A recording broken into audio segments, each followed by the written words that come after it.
Hey, I'm Decathlon Gamer, and welcome back to Zwift, a fitness journey. I'm here on another time trial today, and it's a second attempt at the same one that I covered a week ago, or about 2 weeks ago, whatever that was, a week and a half ago. I've already kind of lost track of days here. Well, anyway, just heading out, getting things moving, and not really properly prepared. So I'll get this part out of the way real quick. I had to hire a new employee for our small business, for our daycare, and so we're in the middle of going through the transition. I'm going to be very, very busy.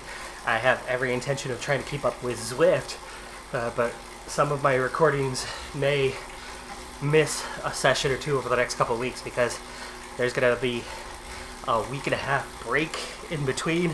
I'm going to be the one covering that lost time there, and I was just on the phone with the new employee, getting her set up and ready to go. So, not an ideal start to this one, as I did not get a proper warm-up at all, and just made it by a matter of seconds to the start time. But I'm here, and we're going, and I have no idea what kind of actual start I've had here, but I'm moving for now. Now, the legs felt good, but without a proper warm-up, I have no idea how that's going to affect me. Last time, I began talking about sports and kind of my introduction and impact and fandom of said sports. Today, we're going to get a little more specific. Today, we're going to talk about soccer, a.k.a. football. Everybody else I know, football. Okay, I got it, football. In the U.S., we already have football. But I also get the fact that in the U.S., our football, there's only 2 players on the whole roster that actually use their foot with the ball. Everybody else uses their hand, so it's not a football. So I do get that argument. But as for the soccer part, we're not the ones who called it soccer. It was introduced to us as soccer. Anyway, let's go ahead and begin the discussion. And me, I'm going to put my head down and see what kind of time we can muster today. As a soccer, a.k.a. football fan, as a kid, I played well, but knew nothing of the professional level of the sport. We just did not have coverage in the U.S., period. The World Cup was just about it. Now, in '99, the Women's World Cup was hosted in the U.S. We had some games locally. I didn't get to go and attend, but I certainly watched, and that victory in the World Cup was encouraging and exciting, and I knew more about the women's professional sport than I did about the men's at that point in time, especially with a lot of Portland area, either collegiate or native players that were at that highest level. The men's game knew virtually nothing at that point. It wasn't until 2006 where a college friend got me into watching the World Cup where my fandom started to take off as a fan of the sport at the highest level. And so as I started to learn about the sport, what I was exposed to was the world's biggest club in terms of marketing, and that was Manchester United. And so Cristiano Ronaldo, Wayne Rooney, Sir Alex Ferguson, those were my household names. As previously noted, I have this thing for the Devils as a mascot, and red and black colors. It's appealing to me and always has been. My school was red and black. The school that I coach now, the same school, the school I went to, red and black colors. So it's a theme I'm used to. It's not the color scheme that I prefer necessarily. Green's my favorite, but I do like that red and black. Well, anyway, Manchester United just kind of naturally became the team that I supported purely out of it's damn near the only team that I even knew existed at the time. I didn't get to see much of them. I just followed them. Subsequent World Cups, mids and women's, in the following years was still just about the only exposure that I had. That was until Football Manager 10. So FM 10 was the first one that I picked up. And of course I played as Manchester United because it was the only team that I knew. And that's where I started to get to know them and some additional teams. And in subsequent years, FIFA was another title that I got into. Again, I would often play as Man United or when they finally started introducing lower divisions, lower tiers.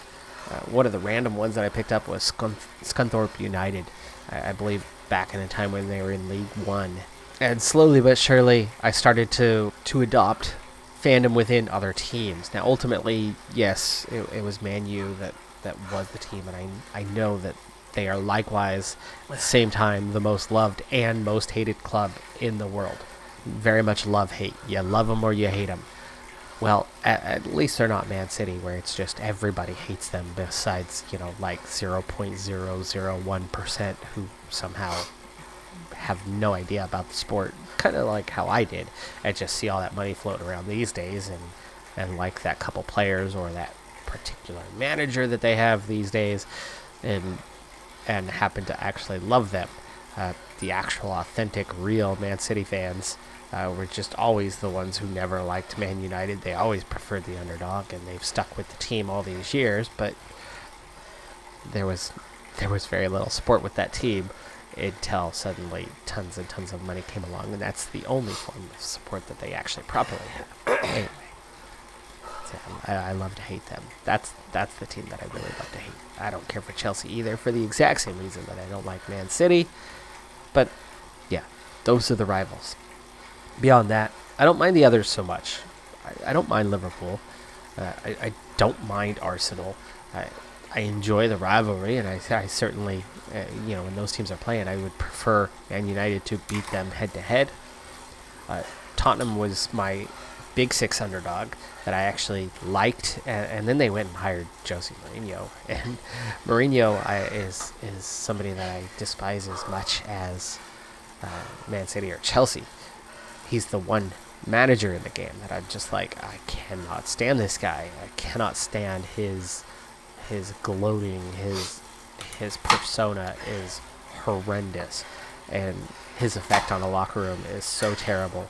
And there was a time where he was effective, and he would bring a team together and get trophies, and then a year later things would begin to fall apart. But for 1, maybe 2 years, they would be phenomenal. It's been a long time since he's done anything like that, and all he has done is destroy clubs in recent years, and him coming to Manchester United was awful. I was so distraught when he was hired, and I was so thrilled when he was subsequently fired. There's really only a couple of players in the sport that I really don't care for, and it's similar themes in all. A Jose Mourinho type attitude is the kind of player that I don't like. So Neymar, Mr. Dive. Neymar's the player that just drives me up the wall.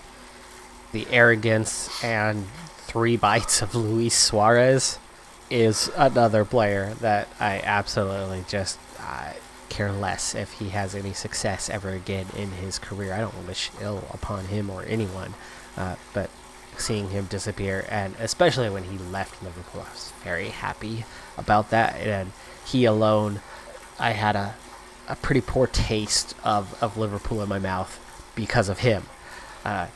It's like I could taste whatever it was he was biting, that flesh. I mean, not literally, but I just really did not like him and the club for a while as a result. When he left, I was able to relax that a little bit, and I like Klopp. I think Klopp is an amazing manager. I think Guardiola is an amazing manager. As much as I can't stand Man City, Pep Guardiola is probably the best manager in the game right now.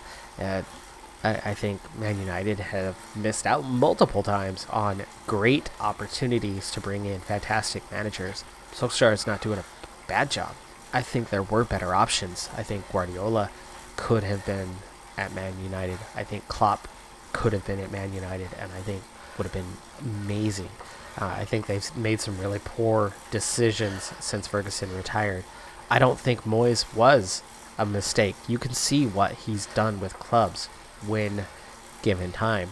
I think Moyes is an underrated manager, and I think he was probably the best that they've had since the retirement. But the immediate drop-off from going from the greatest manager of all time to a club that really was not that good. They won that title that last year and didn't deserve that title. They didn't have the players for it. They just had the manager who pulled them through over and over again, and they were definitely declining in quality.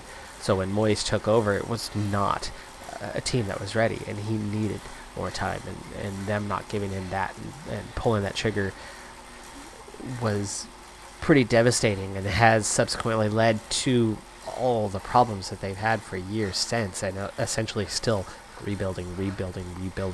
But I don't think any of the managers have gotten the best out of the squad that they have. They are better than the results they've gotten. I think Solskjaer is getting about what you can get out of that squad right now. And therefore is not bad. He's definitely not bad.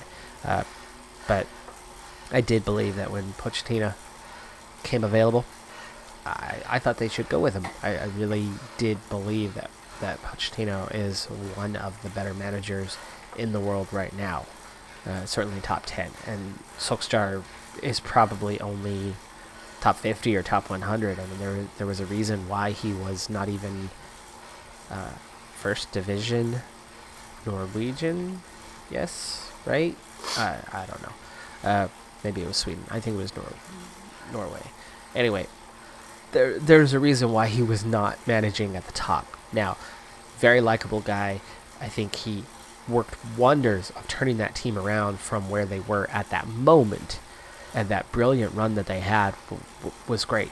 But after that, the euphoric locker room situation settled down. That it's only going to last so long, and then reality set in that he was just a bit subpar as a manager. Now he's improved a lot since then, and he's getting out of the team ultimately what they need, and they are resilient now, and that helps. That road quality that they have is enough. Well, anyway, this is not all about Man United, so don't worry about that. Let's go ahead and move on from that topic. I'm happy with where they're at with second place right now, but obviously you want to be winning trophies, and that hasn't been happening. Diversifying beyond there, the Premier League is a beautiful thing for a couple reasons. One, going back to the foundation of the Premier League, English soccer was the foundation of the sport. English football was the foundation of the sport, right? It was the birthplace. But so much like my own home nation, the foundation of modern democracy, others come along, see what you're doing, evolve on it, and do it better. And England was cold, wet, and didn't attract players, and England itself was not a great product for the sport. Now, of course, it was a million times better than what we were doing in the U.S., but in terms of what else was going on around Europe, there was a reason why there wasn't a lot of trophies going back towards England, and certainly why a lot of the world's best players weren't playing there, and it was very much just an English sport.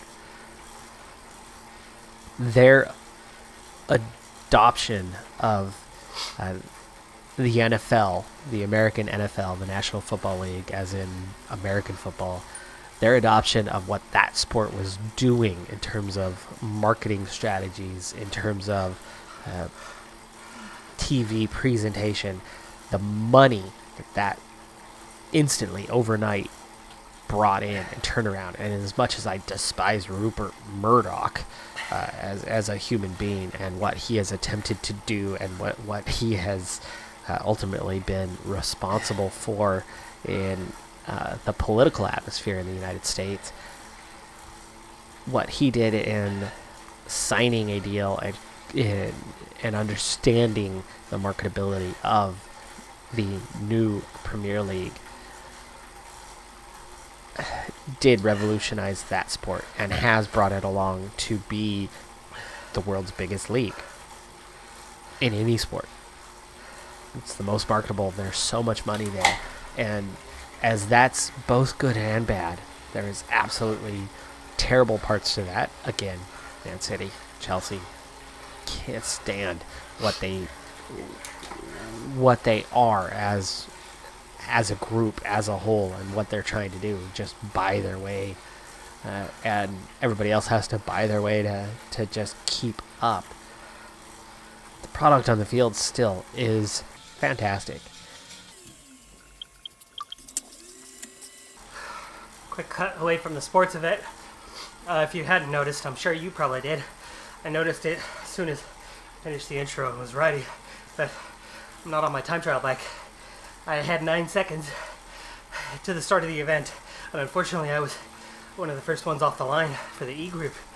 As a result, there was nothing I could do to change it. I took a moment. It's cost me some time, 15 seconds, 20 seconds, but trying to change to the TT bike, it won't let you change in the middle of the event, so I'm stuck with a road bike, 2 stars versus the 4 for the aero bike for the TT bike. So in all honesty, I should be well short of the time that I put in last time, even though I was motoring much harder through the first half here. I'm just now approaching the halfway point, but my legs are pretty well done, and I don't think my time's in a better shape than I was previously. I think I might have been 10 or 15 seconds ahead at the first check. Second check, though, I've lost whatever time that was, and now, of course, the extra 20 or even 30 seconds that I lost with that quick check. So things are not good today. If I finish last, I finish last. It is what it is, but let's see if I can at least motor through this difficult solo ride on a road bike, 2-star road bike. See if I can at least just finish. And the reason why I'm a Premier League supporter above all else, because it's not just a Man U that I sit and watch. There was a time when I had a lot more free time, and that would be before I was doing this channel. I'd watch every single match of every weekend, and then get a majority of the ones during the week. I'd record them and watch them back later. I watched every minute of Premier League football, week in, week out, regardless of the teams. Now, yes, there were the teams that I didn't like, and yes, there's that team that I favored above all else, but there were plenty of teams throughout the league that, head-to-head, I enjoyed watching. Swansea, and yes, some of those aren't here in the Premier League now. Again, this is going back a few years when I had more free time and could sit and watch with that free time a lot. Wolverhampton, the Wolves are really enjoyable and still are now. Brighton coming up through the ranks has been a lot of fun to watch. And Crystal Palace for a time, Wilfred Zaha, enjoyable player, individual players that are just electric on the field. And from top to bottom, the product on the field, you can take, sometimes the last place team might be an exception because everything just falls out from under them and the season just completely falls apart. But even down to that relegation zone, the product on the field is phenomenal. You can take at least the 19th place team, again, sometimes maybe that 20th place team could be an exception, but from about 19th and above, you can take any one of those teams.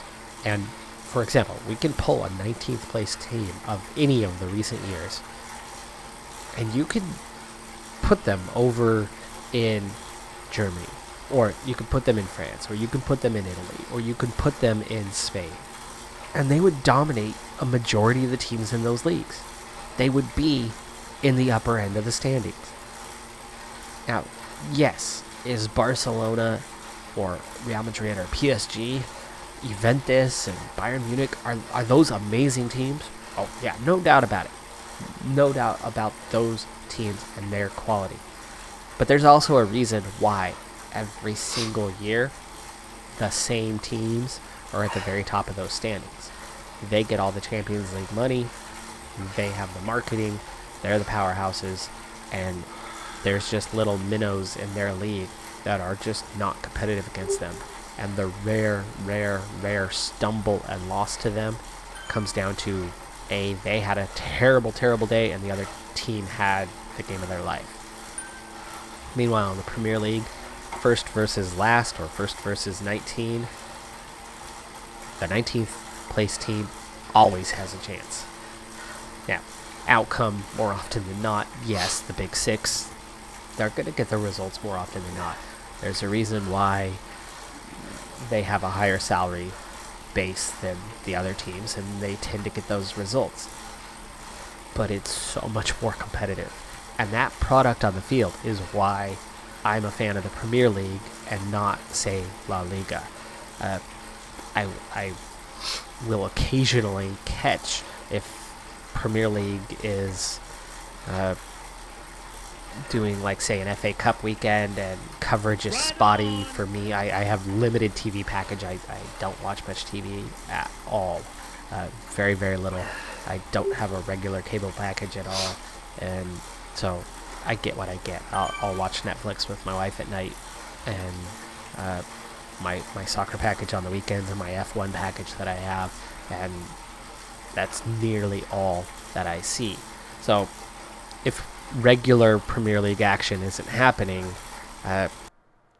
I'll scramble to see what else is on, and sometimes that's Bundesliga, and sometimes that's La Liga, and I'll watch a little bit. And it's gross to watch. I mean, it's so disgusting to see how far apart the quality in the teams on the field are from one another, but also how far apart, that lower team is from even competing in, say, League One in England, which I've seen plenty of that as well, to see the product. Yeah, you can take a lower team in La Liga and they would struggle not just in the Premier League, not just in the Championship. They'd probably struggle in League One. They'd probably get relegated from League One, to be honest. And that is why I'm a Premier League fan. That's why I still support Man United for the most part, but not die hard. I'm a fan of the sport. Now, one more thing to get into here is how much a fan I am of women's sport in general. I coach girls basketball. I coach co-ed track. I coach women's volleyball. And in years past, which just isn't an option currently, but in years past, I've coached women's soccer, a.k.a. football, indoor, outdoor, futsal, high school, women's, youth, whatever. I do appreciate that women do bring a lot, and not everybody agrees with that. There are a lot of cynics, there's a lot of critics out there, but more and more people have come to respect the product. Now, in all professional leagues, you got to start somewhere, and you never start where you end up finishing. That is the name of the game in modern sport. It gets better, and it gets better, and it gets better, and it gets better. The Premier League, take that last place team, drop them in the first year of the Premier League, and they're going to crush everybody. Drop them into pre-Premier League, drop them into post-World War II era. Oh my goodness, they're going to run ragged over every team in the world. Take all the best players in the world and throw them on one team from that era, and they're still going to run ragged over that team. The product has just gotten better. The training, the discipline, the fitness, the tactics. You just progress. And that's natural progression. And that natural progression has happened over 140 years. The women's game is much younger, and that progression is happening. Now, that progression has happened earlier in the U.S. than anywhere else, and there's a reason why a lot of Olympics and World Cup championships have gone to the U.S. women's national team. And so I've been lucky enough to see that, and I've also been lucky enough to be minutes away from the most well-supported women's club in the entire world by more than 2-1. The average attendance of the Portland Thorns National Women's Soccer League team is double that of the next largest average attendance, which is another NWSL club. And everything that we have, and it's a young league. The league's only 6 or 7 years old. the Thorns have only won the league twice, but they've been in the final like 1 or 2 other times. They've been in the semifinal pretty much every year, and they've had a revolving door of players. Alex Morgan was the early star of the team. Tobin Heath was the recent star of the team, and thanks to COVID has found herself in England. And for the first year, I've watched the Women's Super League in England as it suddenly became televised, as they've been trying to expand their market because no fans in the stands, and you got to make your money somehow, somewhere. And we've picked it up in the U.S., and so suddenly I get to watch that product right at a time where 6 or 7 U.S. women's national team players have jumped across the pond just to be able to play, because things in the U.S. have been, well, a bit of a mess in the time of COVID. And so they went to England, where things were a bit better at the time. And of course now it's kind of caught up there, and they've had their own issues. But anyway, Tobin Heath and others went over there, and oh my goodness, I got to tell you, the product is just not the same thing as what we see in the NWSL or with U.S. women's national team, who play a lot. And I watch most of their games. Televised, not in person, but most of their games. Thorns I've seen in person plenty of times. But anyway, the product in England is just not the same thing right now. Our college game is more sophisticated than the WSL in England is right now, and that, along with Lyon, is about the top product in Europe. So I do get why there is some criticism. It's not at the same level. The quality's developing, but it is getting better, and getting better all the time.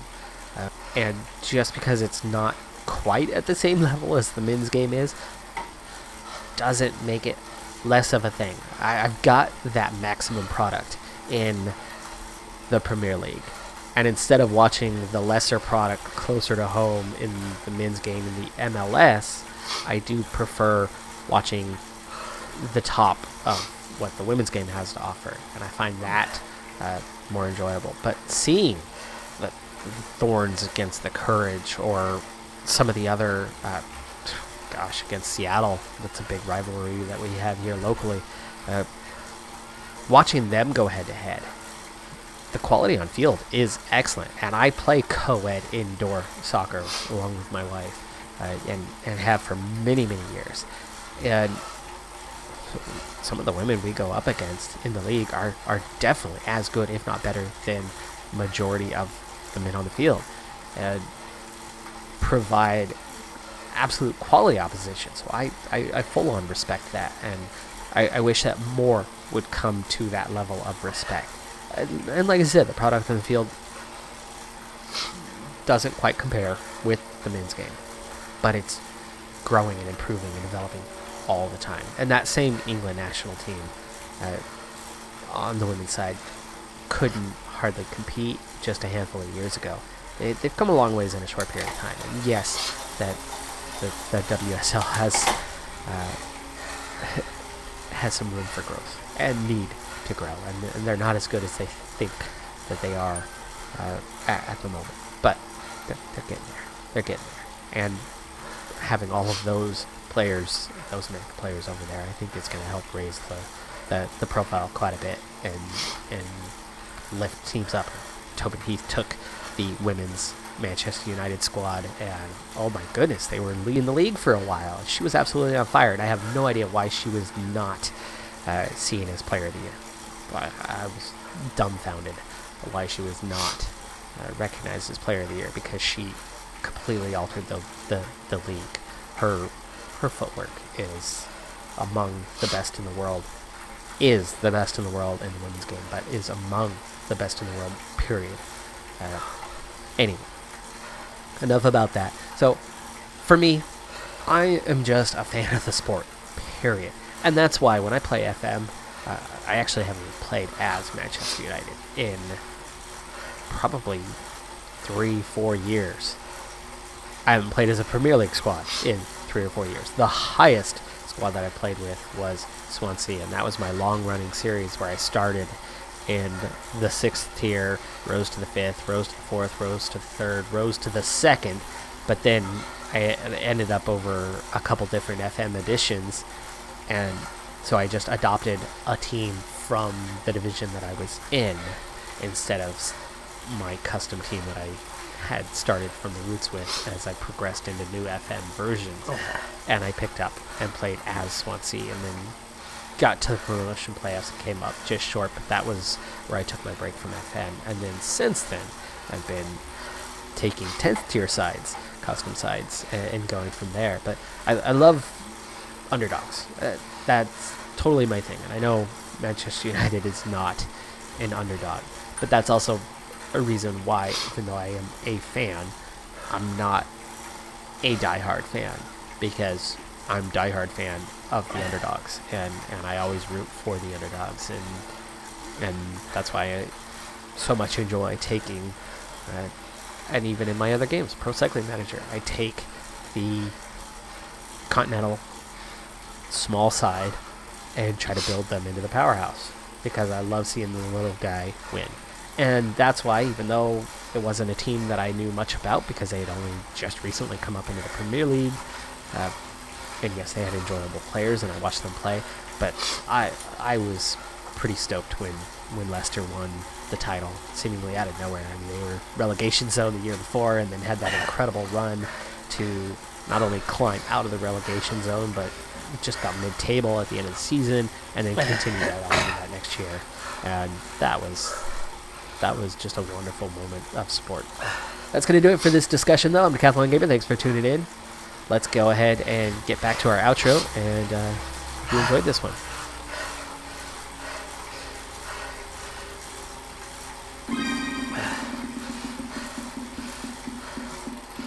So a quick analysis on this one. Overall, my previous time was 33:40.5. So this was 6 seconds shy of being 2 minutes slower, which obviously is not good. And actually, I finished last place this time instead of at least 3 or 4 positions up. Now, the same time that I had last actually would still have me in the exact same position. I'd be 6 seconds off the back of Pop, who, surprisingly, I thought Pop started in front of me, and I finished about 3 minutes ahead of Pop. Not sure how that went the other way around, and they end up 2 minutes better than me, how they would have gained 5 minutes. Anyway, the math doesn't add up, I'm not sure how far in front of me they were when we started, but I was pretty sure that I had passed them out there, but apparently not. Maybe they had passed me and blew up, and I passed them back, and that could be the case. Regardless, 137 watts, down from 144 last time, 1.8 watts per kilogram, down to 1.7. Heart rate was 157 last time, 152 this time, a little bit better, but here's a few additional facts and kind of how the ride was today. First 5 minutes, new record 5-minute output for me.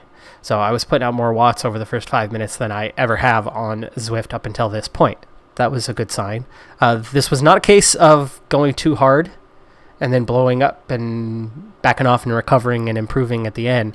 This was a case of just after I started and did the intro, went, oh crap, I'm on my road bike. And because there was like 9.5 seconds from the time that I got in and on because of the phone call that I was just getting off, there's nothing I could do. I couldn't get in the garage to switch it. I certainly would have, given the time. As a result, I was on the wrong bike, so it was inevitable that it was going to be a harder ride. Over that first 5 minutes, I worked way harder than I did last time, miles ahead.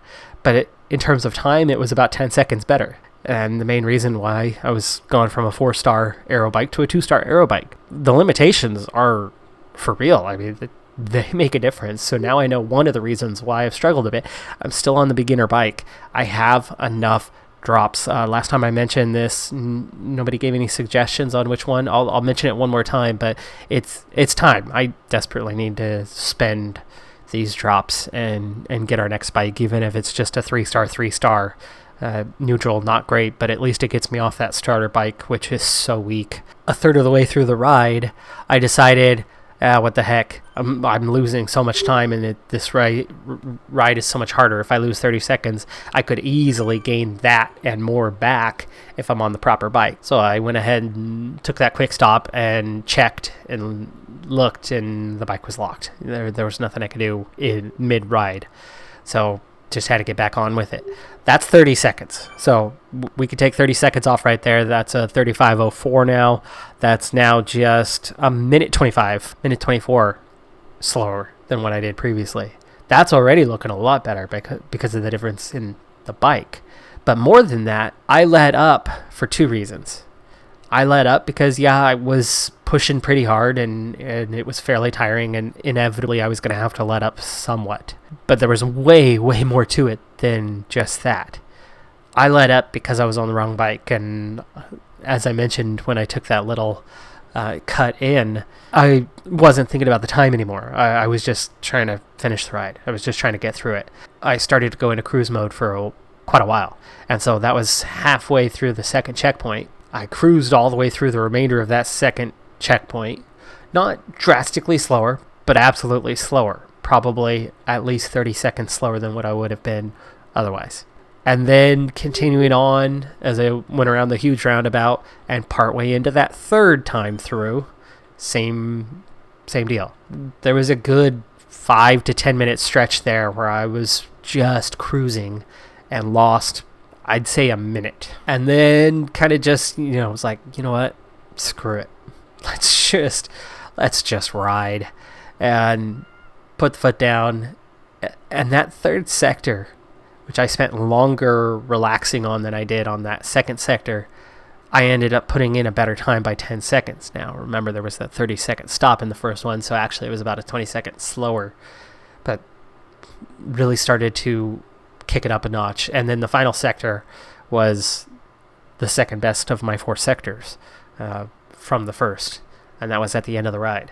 And you could see that I had a bit, and I certainly gained a little bit of time. So all in all, not good because I was 2 minutes slower than everybody else. All in all, not good because I was a minute and a half slower than I was previously, almost 2 minutes slower. But the reality is, with time that I gave away, time that I was standing still, I was only about 30 seconds slower on pure pace compared to last time on a bike with 2-star aero versus the 4-star aero. Overall heart rate was better than it was last time, so it was lower by 5, and all of that despite those circumstances. Yes, technically the wattage was down, watts per kilogram was down, and there's that one more factor here, being I still haven't updated my weight, which is down 4 pounds, I think, from my last entry on here. So there's another factor for you. A few things going into this, and even though technically I was slower, I think ultimately I was pushing harder and better for enough of this to say that it was actually a better ride than the previous one. And if I was on the correct bike, probably would have been a 32, maybe a 31. Still not a good time by any means. And I was here with at least a few people, Jeffrey, Baker, Bundy, all last time on the time trial. They were here too, and they all had close times to what I had, and they all improved a little bit, and I didn't. Have a good one. Be safe out there. I'll see you next time. Bye for now.